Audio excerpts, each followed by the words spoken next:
I thank the Prime Minister for advance sight of his statement, but it is utterly reprehensible that he began it by accusing the previous government of isolationism.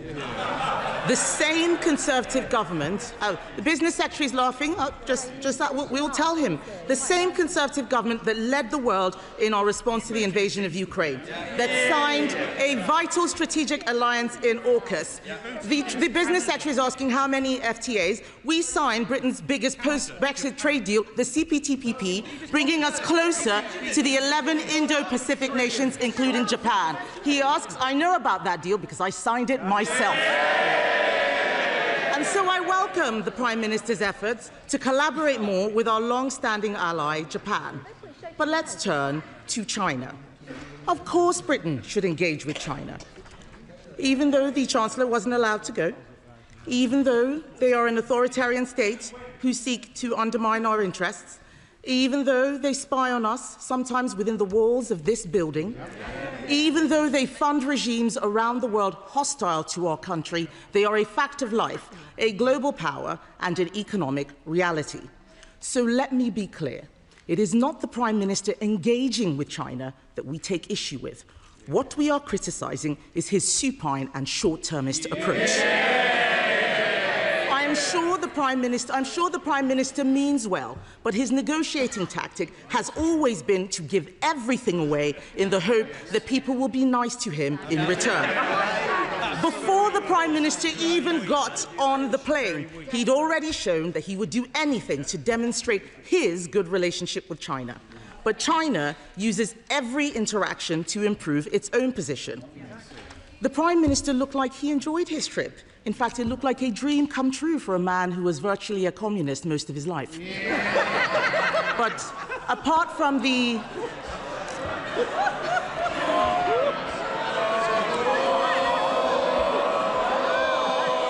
Mr. Speaker, apart from the Labubu doll in his suitcase, and I hope he's checked it for bugs, he has come back with next to nothing.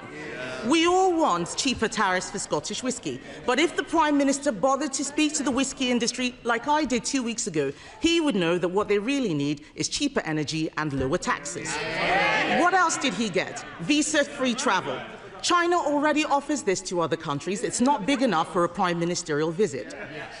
But the worst thing, Mr. Speaker, the worst thing was the Prime Minister claiming a glorious triumph with the lifting of sanctions on 4 Conservative MPs, as if he'd done us a favour. Let me tell him, those MPs were sanctioned because they stood up to China. They stood up against human rights abuses. They stood up against the country spying on our MPs in a way that he wouldn't dare. Those people don't want to go to China. The Chinese know that. They know that they are giving him something that costs absolutely nothing. Why can't the British Prime Minister see that? And I say to you, Mr. Speaker, and the whole House, like with the Chagos Islands, the Prime Minister has been played. China is about to build an enormous spy hub in the centre of London, a ransom he had to pay before he could even get on the plane. I would never allow Britain to be held over a barrel like that.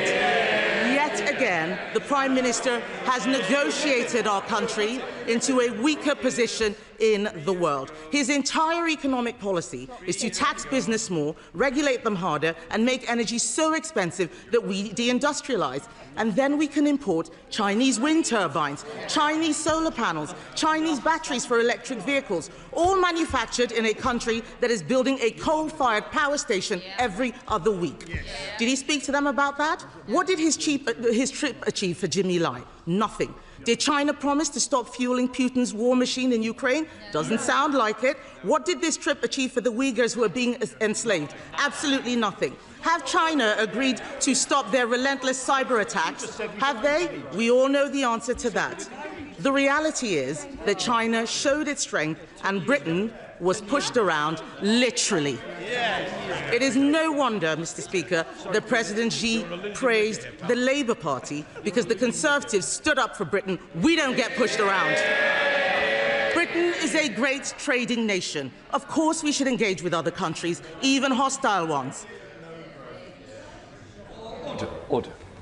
Mr. Kyle, you said to me when you go into China how well you will behave.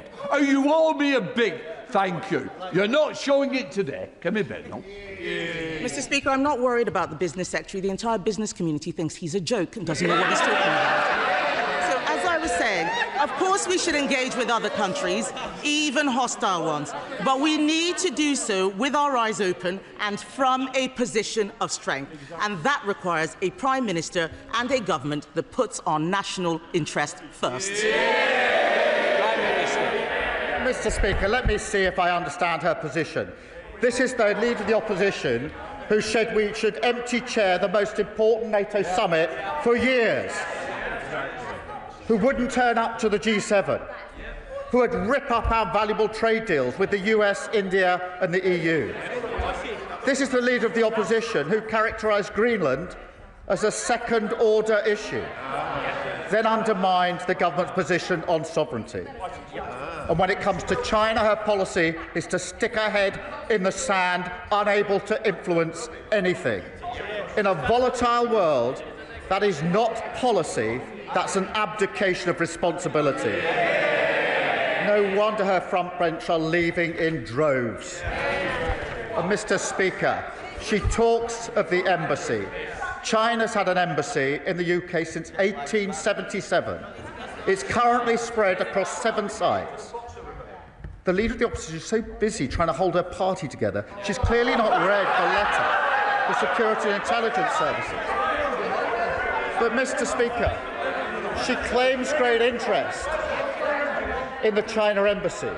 She was offered an invite for a Privy Council briefing on the issue. What did she do? She chose not to attend. Mr. Speaker, that's a dereliction of duty. Even worse, what did she do? She sent in her place the member for Croydon South, the Shadow Home Secretary. That is a double dereliction of duty. Instead of taking up a Privy Council briefing, she took up a megaphone on the streets outside the embassy. I changed my party from a party of protest to a party of power. She's rapidly going in the opposite direction. And her reply this afternoon seems to be that we should engage with China, but not engage with China. That what we should do, instead of leader-to-leader discussions where we raise all the opportunities and the difficult issues, each and every one of them, instead of those leader-to-leader meetings, she'll get a bag of sand and put her head in it and influence absolutely nothing. They're so unserious about world affairs. Chair of the Foreign Affairs Select Committee, Dame Emily Thornbury. Thank you very much, Mr. Speaker. I'd like to thank the Prime Minister for his statement, and I'm pleased to see that his trip went so well. This morning, I was in touch with the Scotch Whisky Association, who want me to convey their congratulations to the Prime Minister for securing reduced tariffs with China. But there is, of course, more work needed. A Prime Minister's job is never done. The biggest overseas market for whisky is, of course, the US, where the tariff is still too high. So can the Prime Minister confirm that this will not be the end of the support that he will give to the Scotch whisky industry and will continue to be an advocate for them? Yes, I can confirm that. We're continuing to work with the US and, of course, the India deal that we secured will have an impact on tariff for whisky as well. Okay. Leader of the Liberal Democrats, Sir Ed Davey. Thank you, Mr. Speaker. And with your indulgence, can I start by paying tribute to my friend Jim Wallace, one of the great Scottish Liberals, and offer our thoughts and prayers to his family and many friends. Jim devoted his life to public service, his Christian faith, and the cause of liberalism. But, Mr. Speaker, his judgment wasn't always impeccable, for it was Jim who gave me my first job in politics. We will miss him.